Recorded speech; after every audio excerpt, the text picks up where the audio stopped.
Assalamualaikum warahmatullahi wabarakatuh. Waalaikumsalam warahmatullahi wabarakatuh.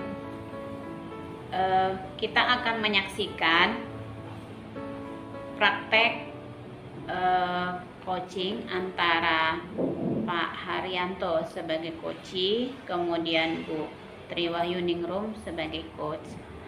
Sebelum memulai kegiatan ini, ada beberapa hal yang harus diperhatikan oleh coach dan coachee. Di sini ada hal-hal yang nanti diamati. Yang pertama, prasupervisi. Yang pertama, mendiskusikan rubrik penilaian percakapan coaching. Ya, ini rubrik penilaiannya ada prasupervisi, observasi, dan pasca percakapan. Kemudian yang kedua, menanyakan kompetensi coaching yang apa yang ingin dikembangkan dalam sesi coaching pada saat ini. Kemudian yang ketiga, menanyakan bagian kompetensi mana secara spesifik yang ingin diobservasi. Yang keempat, menanyakan indikator ketercapaian dari tujuan pengembangan yang diinginkan. Kemudian pada tahap observasi, nanti pengamat mencatat yang terlihat dan terdengar pada saat melakukan praktek coaching yang terbebas dari penilaian dan asumsi. Fokus pada area yang ingin dikembangkan berdasarkan hasil pra-percakapan. Kemudian pasca percakapan itu ada 3 hal. Yang pertama, menanyakan apa yang sudah dilakukan pada saat coaching yang menjadi indikator ketercapaian pengembangan yang diinginkan. Yang kedua, menyampaikan catatan hasil observasi berbasis data yang bebas dari penilaian dan asumsi. Yang terakhir, menanyakan kompetensi apa lagi yang ingin dikembangkan berdasarkan hasil melakukan coaching yang baru saja dilakukan. Nah, demikian hal-hal yang perlu diperhatikan yang terdapat dalam rubrik penilaian praktek coaching yang akan dilakukan. Baik, dipersilakan kepada Bu Triwahyuningrum sebagai coach dan Pak Haryanto sebagai coach. Terima kasih. Aduh, ada-ada aja Bu ya. Masya Allah. Aduh, sorry, maaf, saya minta maaf Ibu, bikin kaget. Aduh, ya ruangan guru yang hening, Ibu lagi kusyuk untuk membaca atau menulis. Tiba-tiba saya datang dengan, aduh. Ada apa gerangan Bapak? Tiba-tiba datang, jamuran, mukanya sudah kusut, tidak seperti biasanya. Saya lihat Pak Haryanto semangat, ceria pembawaannya, dan selalu gesit dalam bekerja, seperti yang ada beban. Nah, itulah Bu. Biasa, anak-anak atau murid yang bermain handphone Bu. Nah, ya berarti kan mereka bermain handphone dengan menggunakan mabar Bu. Mabar itu main bersama, bermain game. Ya sudah, saya cuma begini saja tanpa ngomong dan mereka menyerahkan. Iya. Terus apa lagi nih yang menjadi pikiran Bapak? Barangkali Bapak bisa cerita kepada saya. Semoga dengan cerita nanti ada unek-uneknya keluar, Ya. ada solusi yang bisa Bapak dapatkan. Nah, iya Bu, betul. Jadi begini Bu. Awalnya seperti ini. Seperti biasa kan Bu, kalau kita namanya memulai jam pembelajaran itu, kita sebagai guru pasti akan membacakan atau mengingatkan kepada murid bahwa ada kesepakatan belajar Bu ya. Betul. Kesepakatan belajar seperti biasa saya ingatkan, salah satunya adalah di kesepakatan yang telah dibuat mereka. Jadi bukan saya membuat Bu ya, bahwa keyakinan kelas itu dalam belajar itu adalah menggunakan handphone dengan bijak, yaitu sesuai dengan materi pembelajarannya. Tentunya jangan digunakan untuk bermain game. Nah, itu aja sih Bu. Oke, dan mereka tahu. Nah, tadi itu seperti biasa. Oh iya, masalahnya itu Bu. Begitu saya maaf, ada nggak asik menerangkan, diskusi, tanya jawab, kemudian kelompok sih Bu. Saya membiasakan mereka yaitu bekerja kelompok. Pada saat mereka mengerjakan tugas, yaitu adalah tentang apa dampak Instagram atau Instagram bisa pakai kata bahasa Instagram dampak Instagram itu di kehidupan kamu, ya kan anak SMP Bu ya, mereka udah punya Instagram bagus-bagus, bahkan ada yang digunakan buat menjual Bu. Udah ada anak kita, yaitu menjual masakan-masakan gitu kan, ada beberapa orang. Nah kemudian saya lihat, saya perhatikan itu ada 2 orang dalam satu kelompok, ada 6 orang Bu. Saya perhatikan di kelompok paling ujung, pada saya udah keliling tadi Bu, pas ada saat keliling itu nggak masalah, saya tidak menemukan apapun kejanggalan. Pada saat saya duduk di meja saya, tidak lama saya baru lihat laptop saya, kemudian saya lihat melihat ke sekeliling, saya lihat anak di sudut kelompok yang paling ujung itu, mereka berdua itu begini Bu. Nah, dengan melihat bahwa kepalanya nunduk ke bawah dan tidak dengak gitu ya, tidak dengak, berarti kan ada sesuatu di bawah. Nah itu, saya pertama nggak saya samperin langsung Bu, saya perhatikan dulu, berharap adalah sekali aja dia melihat saya, kemudian dia akan ngeh. Gitu Bu. Jadi itu masalahnya ya Pak ya. Iya. Bermain HP, Bermain gadget, HP. dengan sosial media yang dimiliki, dia asyik dengan dunianya sendiri. Betul, tepatnya bermain game Bu. Oke. Nah karena saya perhatikan tidak berhenti, tetap ke bawah, akhirnya saya berjalan ke arah mereka yang berdua itu, dan benar dengan mata kepala saya lihat sendiri, ternyata mereka bermain bersebelah-sebelahan game yang sama. Oke. Akhirnya ya, Membuat Bapak tidak nyaman, juga situasi kelas nyaman nggak Pak? iya memang tidak nyaman ternyata Bu. Kenapa? Karena berarti di kelompok mereka itu berarti kan 6 orang, berarti kan hanya 4 orang yang bekerja Bu. Berarti kan yang 2 orang itu berarti tidak mengikuti pembelajaran saya. Karena apa? Karena bermain game. Akhirnya saya hanya sentuh bahunya, mereka kaget, dan saya hanya silakan meminta handphone tanpa bicara, dan mereka langsung memberikan dua-duanya. Handphonenya saya ambil, saya taruh di meja guru dulu, dan saya tidak ngomong-ngomong, dan pembelajaran itu sampai itu selesai. Jadi saya dipahami ya Pak ya, dalam saat pembelajaran kelompok anak tersebut main game tanpa menghiraukan Bapak, namun ketika Bapak ambil anak tersebut, anak itu bagaimana perasaan anak tersebut? Nah, perasaan mereka sih tidak ada apa, karena mereka tahu bahwa mereka sudah melanggar keyakinan kelas Bu ya. Jadi mereka tidak mengatakan, Pak, handphone saya Pak, atau Pak, kapan handphone saya dibalik, tidak Bu. Karena mereka sudah tahu bahwa apabila keyakinan kelas, apabila misalnya hanya sekali dalam beberapa jam, dalam suatu semester itu sekali tertangkap, itu ada jangka waktu bisa seminggu disita dan seterusnya itu. Dan memang saya baru kali ini Bu menangkap seperti itu. Ada masalah lain lagi nggak Pak? Nah, masalahnya adalah orang tua ternyata Bu. Dari 2 orang tersebut, ya, dari orang tersebut tadi itu salah satu orang dari murid tersebut, orang tuanya menelpon wali kelas. Wali kelas nanyakan ke saya, apa benar handphone dari Rafa ditahan? Saya sampaikan betul. Saya ceritakan Bu kronologisnya dan seterusnya, dan akhirnya wali kelas itu terima. Namun, masalah berikutnya adalah namun orang tuanya tersebut ternyata masih ada ganjil kali Bu ya, mengatakan bahwa dia ingin ketemu saya besok. Kira-kira apa Pak yang menjadi penyebab orang tua itu tidak menerima sikap Bapak ketika menyita HP tersebut? Nah, Secara keyakinan kelas sudah disepakati ya Pak ya? betul. Kira-kira Bu ya, kira-kira murid atau anaknya tersebut hanya melaporkan searah atau gini saja mungkin datang Bu, Mah, HP saya disita sama Pak Ari, paling hanya begitu saja. Seharusnya yang saya harapkan begitu pulang dan ditanyakan handphone tidak ada, harusnya menerangkan bahwa memang Bu, anak tersebut, murid tersebut di depan saya atau di kelas itu dia tidak bertanya-tanya, tidak apa-apa. Tapi mungkin pada saat di rumah, yang namanya anak kelas 7 Bu ya, dia hanya mengatakan handphone saya disita Pak Ari, dan orang tuanya akan mengambil. Makanya orang tuanya akan berjanji, akan meminta waktu buat ketemu besok Bu.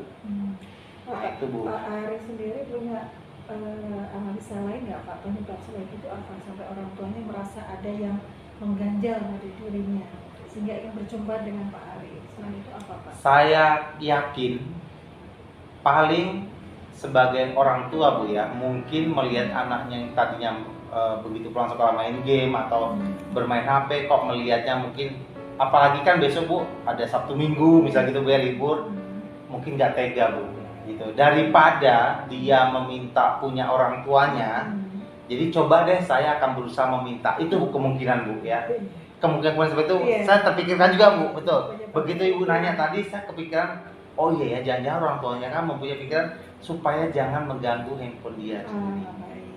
Jadi mungkin penyebab yang Pak Ari analisa saat ini adalah mengingat akhir pekan akan datang. Iya. Sehingga anaknya Akibatnya mereka itu mengganggu handphone orang tuanya, jadi coba-coba dulu lah untuk meminta handphone, padahal jelas-jelas bahwa melanggar kesepakatan belajar. Kayak kadang-kadang saya sepakati, melanggar ya Pak ya. Iya. Pak Ari punya rencana apa nih yang akan dilakukan ketika nanti bertemu dengan orang tua tersebut? Oke. Rencana saya pada saat bertemu pertama adalah saya akan tentu menanyakan bahwa apakah anak ibu sudah menceritakan keseluruhannya. Pertama itu. Nanti saya tunggu jawabannya. Kalau memang jadi ada option saya, misalnya sudah menceritakan tapi begini-begini, jawaban saya pasti yang ini.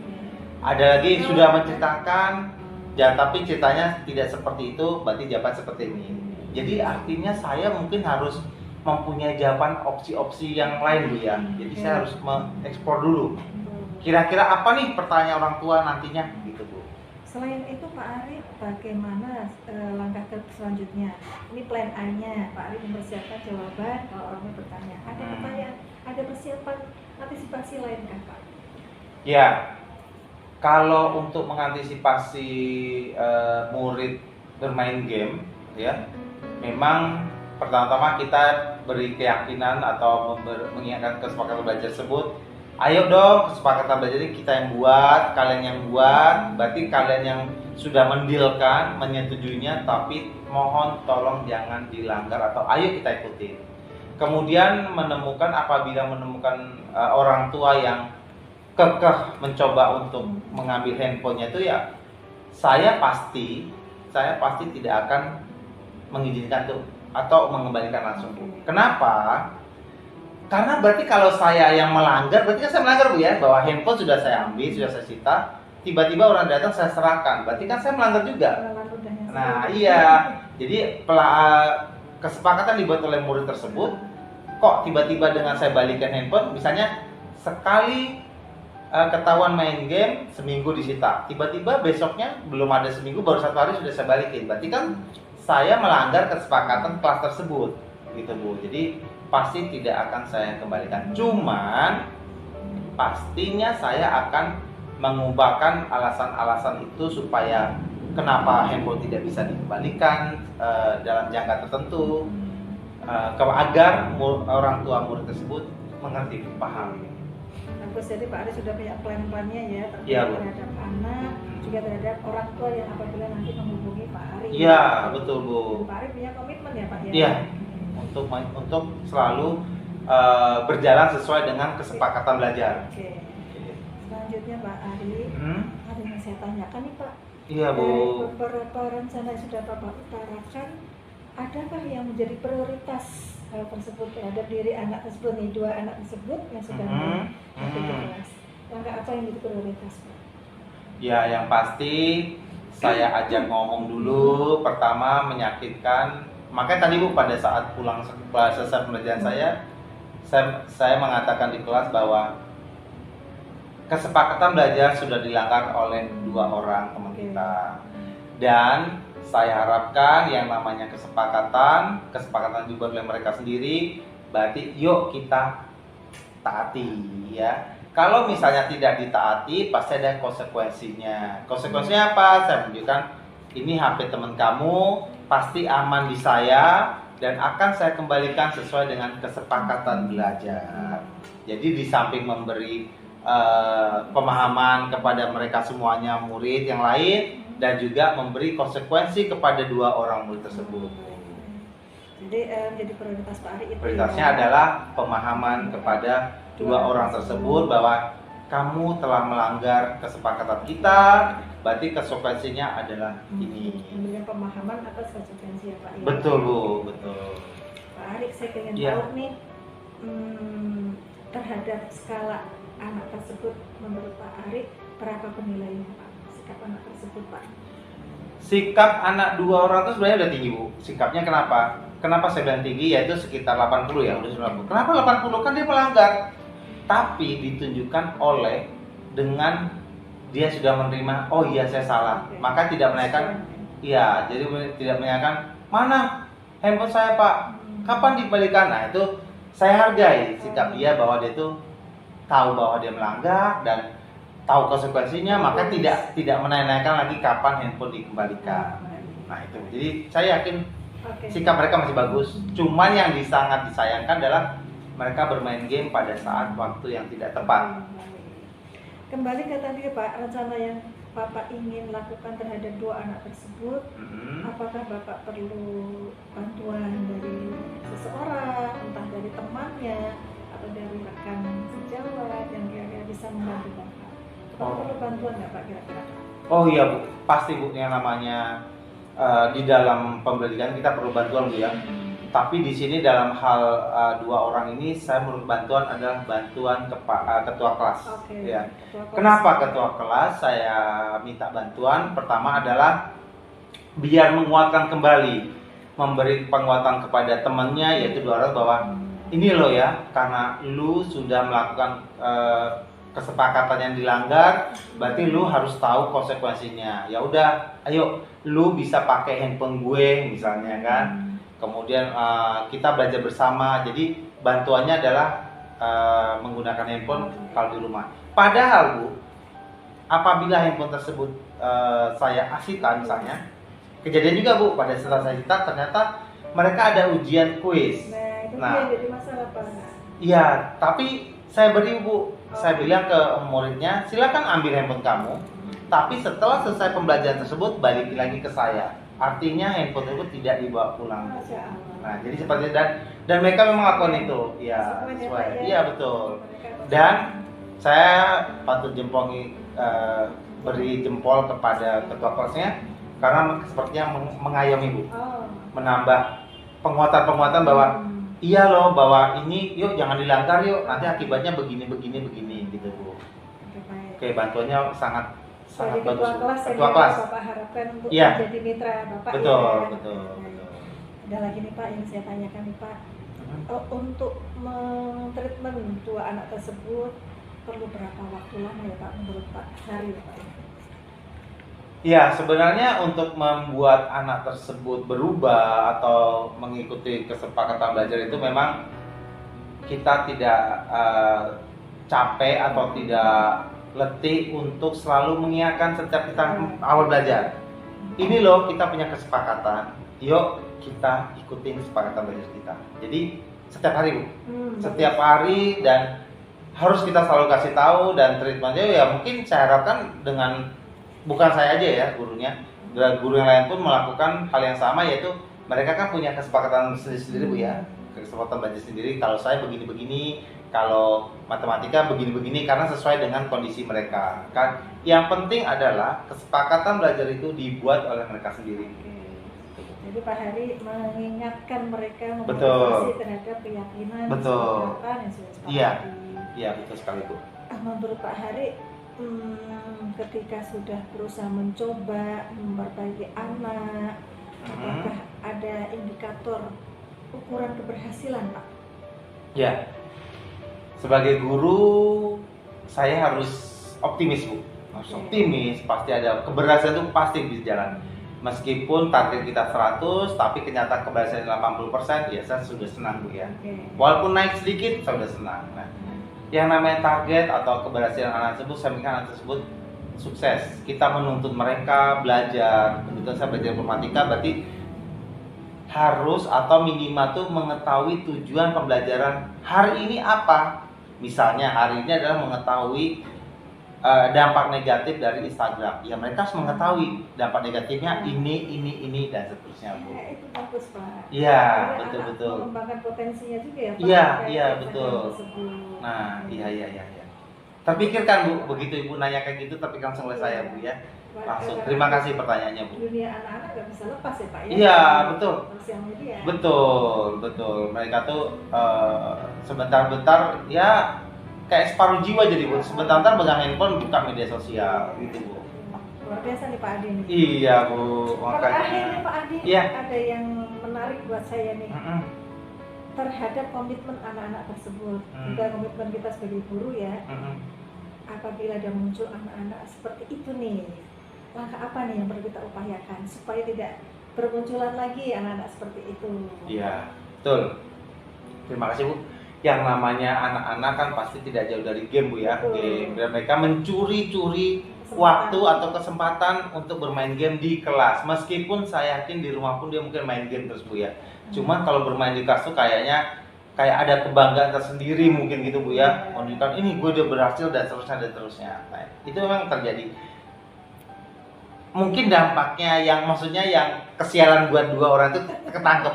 Nah, mungkin yang lain nggak ketangkep mungkin banyak, Bu ya gitu. Nah, cuman saya berusaha untuk yuk kita tetap fokus belajar. Setelah selesai belajar ini, kamu pulang, kamu kan bisa bermain game meskipun kita anjurkan game itu maksimal 2 jam dalam sehari, ya. Jadi yang ditambahkan adalah belajar dan belajar. Game oke boleh, kita tidak boleh melarang atau sama sekali nggak boleh main game, nggak bisa juga, Bu ya, karena kan anak banyak kan mencuri-curi. Pasti ya kita sarankan saja bahwa maksimal 2 jam untuk bermain game. Oh, Masya Allah.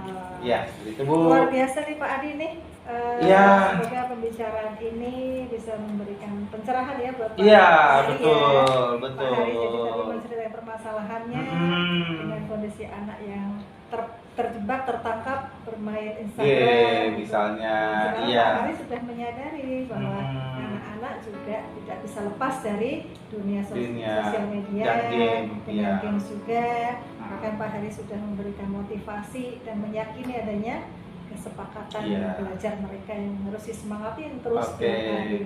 Saya pun terima kasih kepada Ibu Tri bahwa saya itu jadinya